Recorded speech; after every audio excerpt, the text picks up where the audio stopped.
Hello students, today in this class we will see about states of matter. Last class we have seen what is matter, okay, anything that occupies space and has mass is called matter, and we have seen the examples of matter, and we have seen that properties of particles of matter, okay.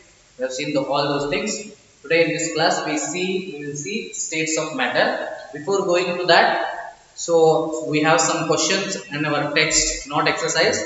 In text only we have some questions. We will discuss those questions, and after that we will move to the states of matter. I hope everything is clear. So now, page number 3, there are some questions in your NCERT textbook. So I am going to read those questions and I will explain those. See, the question is, which of the following are matter? The question is, which of the following are matter? Chair, air, loud smell, hate,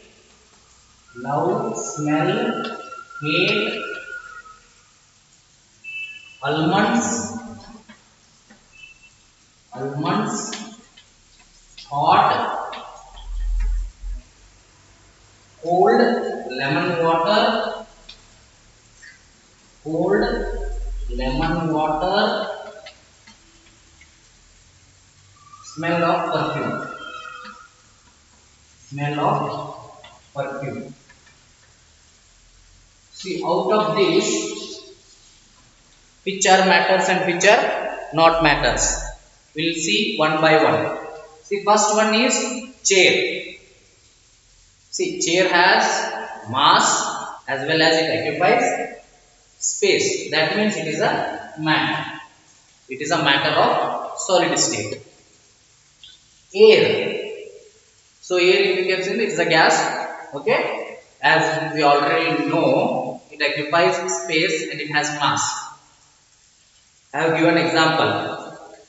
What example? In the cylinder, if the cylinder is vacant, the weight of the cylinder is lighter.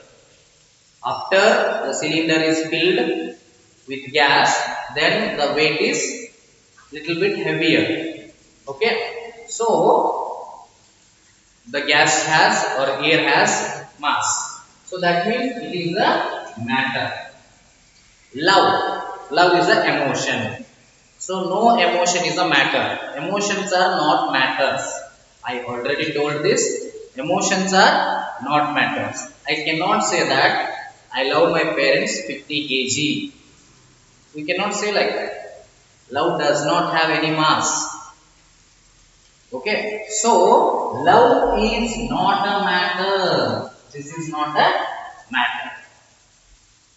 Next is smell. Again smell. You are smelling something, that means there is some I think food smell is coming. You can smell that, but you cannot say that I am smelling something 10 kg 20 kg like that. Okay, smell does not have any specific mass. So smell does not have mass means it is not a matter. Smell is not a matter. Next one is hate. Again the same thing. Hate is again an emotion. So the emotions are not matters, as already I told you. Happiness, hate, these all are not matters. Okay. So hate is not a matter because it is an emotion. I can't say you, I hate you 10 kg, I hate you 20 kg. It's not possible. It is not relevant to say like that. Okay. So hate is also not matter. Next comes almonds. So almonds are, we can see that. So almonds we can have them in your hand. So they are occupying some space. So they are having some mass. Almonds are having some mass. So that means almonds are also matter. Thought. See the thought. Thought comes to your mind, but it does not have any mass. Thought is not having any mass. So that means it is again, we cannot see that. Can we see the thought? No. We We cannot see that. And sometimes it does not have not sometimes it is not having totally mass only. Thought cannot have any mass. That means it is also not a matter. Cold. Cold is a feeling. Feeling and emotions both are not matters. Cold is a feeling, hot is a feeling, sad, happiness, depressed. Okay? These all are feelings. The feelings are not considered to be a matter. There should be a material. Okay? When the material is there, it occupies space as well as it has mass. Then we call it as matter. But here it is not a matter because it's a feeling. Cold. I am feeling cold. That means it is a feeling. It is not a matter. Next comes lemon water. Yes. Lemon water is a matter. Matter in the liquid state. It's a lemon water. It occupies some space in the glass or in whichever container you are filling that lemon water. Okay. And it has some mass. That means lemon water is a matter. Next one, smell of perfume. Smell of perfume. See, there is a difference. Only smell and smell of perfume, both are different. Only smell, if they say, it is not a matter. But smell of perfume means perfume is in liquid state. It is getting diffused to air in the form of diffusion. It is getting diffused to air and that is reaching our nose. That means it is occupying some space in the air and that has some mass. That perfume has some mass, no? So that means its mass is transferred into the air and that is reaching our nose. That means smell of perfume we can say is a matter. Only smell is there. If smell in general is not a matter, but smell of perfume is a, we can say it as a matter. Next, this is regarding which are matters and which are not the matters. Second question is there in that book.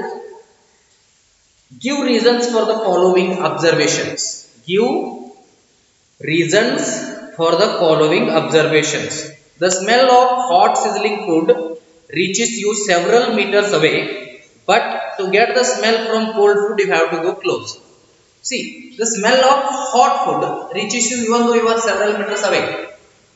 Means there is a hot food, you are several meters away, that smell reaches you. Even though there is cold food near you, that smell does not reach you because see, the food is usually in solid shape generally. Okay, that solid has very less diffusion. Diffusion means it will not diffuse. Diffusion means one form of molecules will diffuse into other form. We call it as diffusion. Okay, solids does not diffuse in normal state. That means the kinetic energy of solids is very less, too less when normal temperature is maintained. That is when it is cold. But when it is becoming hot, when it becomes hot, that time the kinetic energy of the molecules of the food increases. Because of that, the diffusion of molecules increases. When the diffusion increases, that smell reaches our nose very easily. So that even though there is several meters away from us that hot food is, we can get the smell of that hot food because of the diffusion of the molecules which happened because of the increase of kinetic energy which happened due to the increase in the temperature. I hope you are getting my point. This will not the same thing with cold food because there is no increase in temperature, there is no increase in kinetic energy of molecules, hence there is no diffusion. Hence there will be no smell coming to us even though it is kept near to us. I hope everything is clear regarding this. We'll move to the third question. A diver is able to cut through water in a swimming pool. Which property of matter does this observation show? And last one, what are the characteristics of particles of matter? See, a diver is able to cut through a swimming pool. Suppose a swimming pool is there. Now a diver cuts here. Diver means he is a person.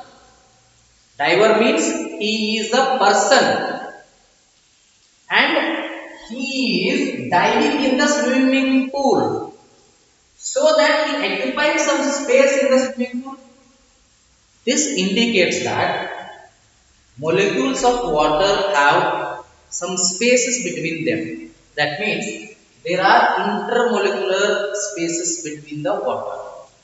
Okay, that means what property of matter? Matter has intermolecular spaces between them. Okay, that comes here. Matter have intermolecular spaces between them. That is the property used here.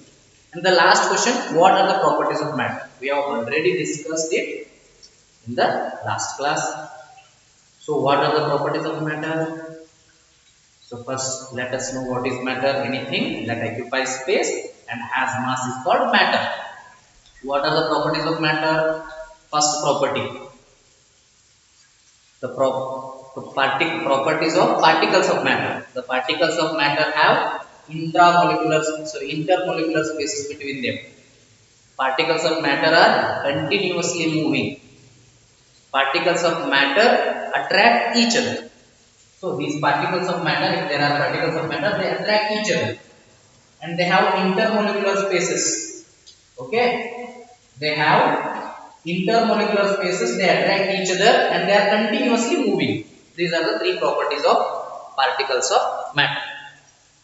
So you note down this in your book. You note down this. I will give homework on this also. So please take care of this and we'll move to the next concept. Okay, that is states of matter. I hope everything is clear till this moment.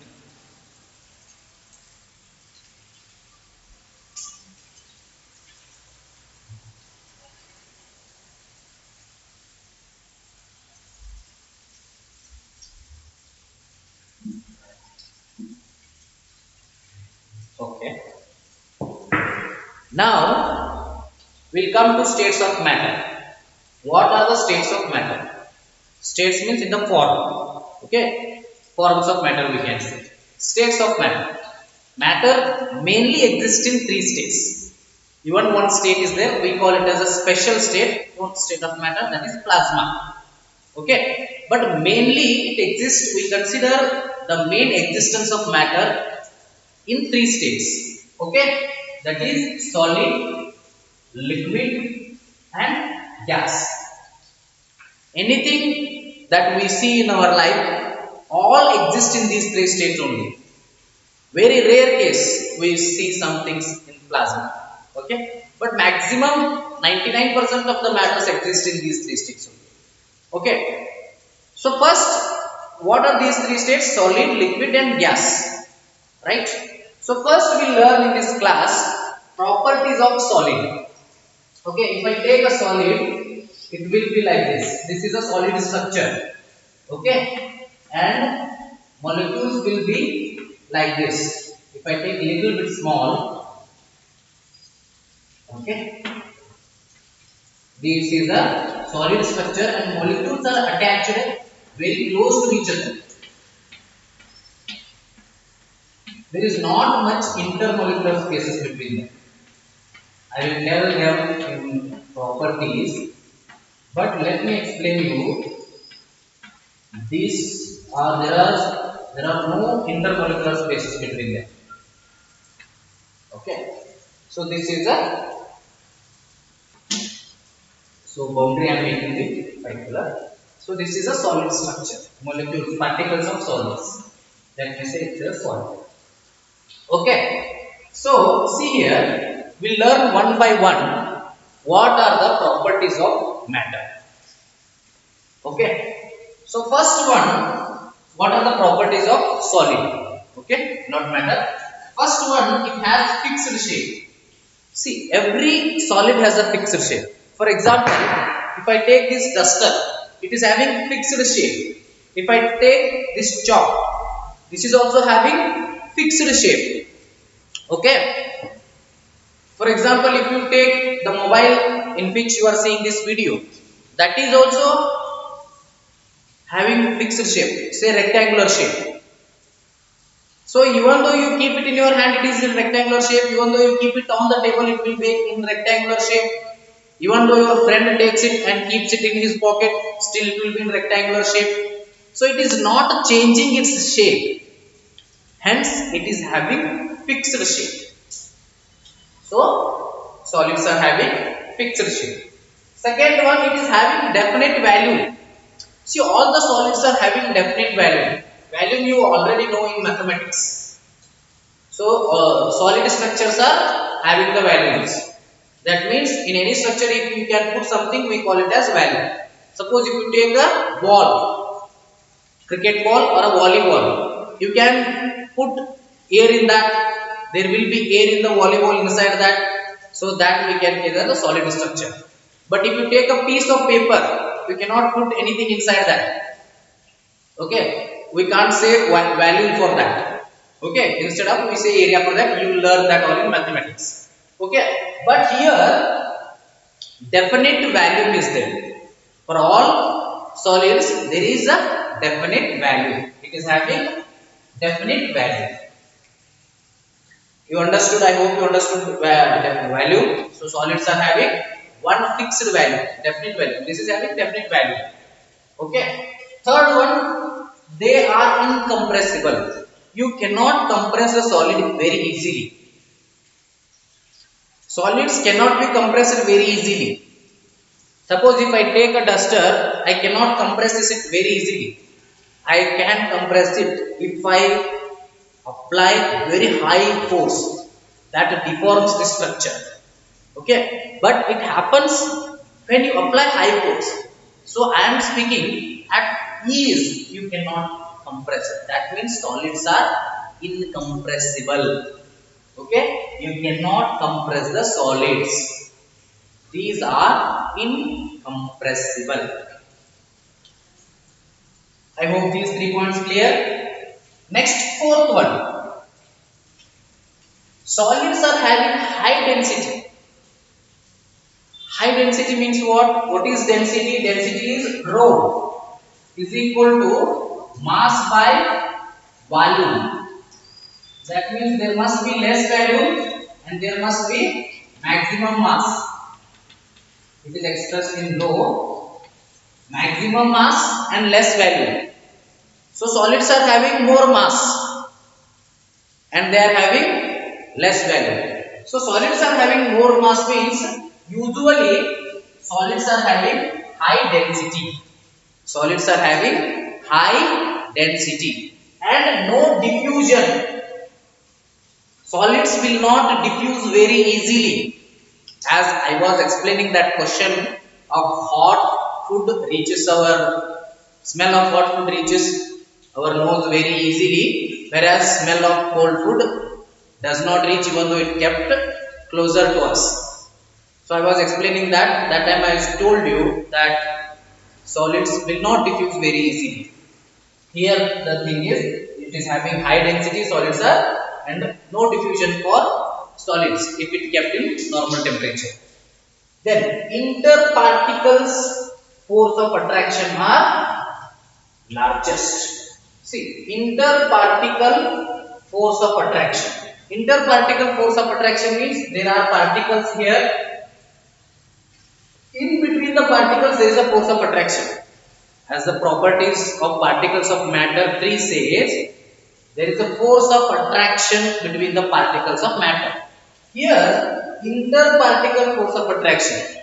Same, both are same. If particles of matter are attracting each other, we call it as interparticle. Inter means between two particles. If competition is happening between two schools, we call it as inter-school competition. If the cricket match is happening between two nations, we call it as international cricket match. Similarly, interparticles. Interparticle means it is happening between particle, two or more particles. When it is happening between two or more particles, we call it as interparticle. So, interparticle force of attraction are largest. Here the force of attraction is highly more.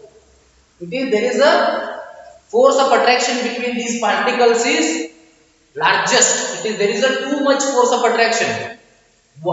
Every particle here, both all particles attract each other in a high force. There is a large force of attraction. Next one, constituent particles are closely packed. Constituent particles are closely packed. Constituent particles are closely packed means what? Here it is, I will write it again. High density. It is not clearly visible, so I have written it again. See, constituent particles are closely packed. So all the particles present in solid are closely packed. They are closely bounded.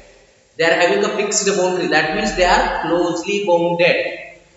Constituent particles are closely packed. So interparticle distance are small. The interparticle distance means between the two particles there is some distance. That distance is very much small in solids. You can see here there is very much less distance in the case of solids. That is interparticle distance are very much less. So this is regarding properties of solids. In exam, they might ask you which property is used. They will give you an example and which property is used. Or they will ask you what are the states, define matter, what are the states of matter, and explain some properties of solids. Then you have to explain all these things. Okay, you have to tell what is matter. Matter is anything that occupies space and has mass is called matter. And states of matter are solid, liquid, gas. Properties of solids are this. So you can, by seeing this, you can explain, or by taking one example, you can explain. So if I take an example of duster, it has a fixed shape, it has definite value. Okay, it cannot be compressed. That means it is incompressible. Next, no diffusion, high density. So then, regarding, by seeing this, you can say that so what we can say, intermolecular force of attraction is largest, okay, or force of attraction between the particles is highest, and there is very less distance between the particles. That is interparticle distance is very less, and the particles are highly closely packed. Okay, constituent particles are closely packed. These properties we can say. So I hope this is clear with this class. Density is mass by volume, you know that. So this is clear with this class. So solids are having these properties. You have to note down this. Okay, pause the video, or after completing the video, or sorry, before completing the video, pause the video. Okay, and note down all these things. Okay, so this is, everything is clear. So next we learn about liquid and gas properties in the next class.